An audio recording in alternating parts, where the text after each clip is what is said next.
Mexanik bo'lib ishlayotganingizga qancha bo'ldi? Umumiy stajim 25 yil.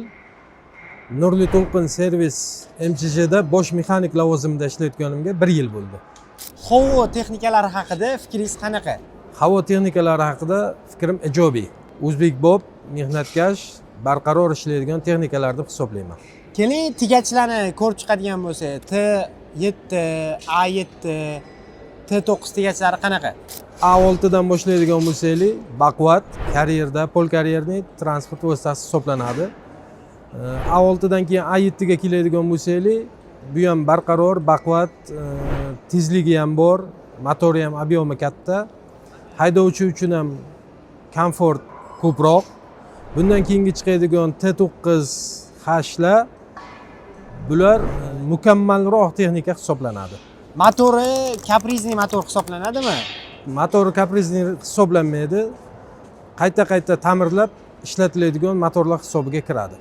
Qancha muddatda ta'mirlanishi kerak o'zi motori? O'rtacha mashinalar, o'rtacha texnikalar. Endi o'rtacha deganida ishiga, yurishiga, sharoitga, iqlimga qarab ko'riladi. Bir xil joylarda 100 ming ham, bir xil joylarda 150 ming ham, 250 minggacha remontsiz, ta'mirsiz yurgan mashinalarimiz bor. Ehtiyot qismlardan muammo bormi? O'zbekistonda ehtiyot qismlardan muammo yo'q. Xohlagan ehtiyot qismingiz mavjud.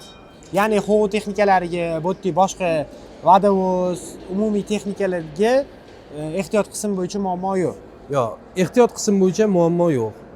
O'zbekistonda menimcha hech kimda muammo yo'q deb o'ylayman. Aynan mana shu texnikadami yoki boshqa modeldagi texnikalarda ham bemalolmi ehtiyot qismi? Endi biz ko'proq havo texnikalari bilan ishlaganimiz uchun havo texnikalarida muammo yo'q.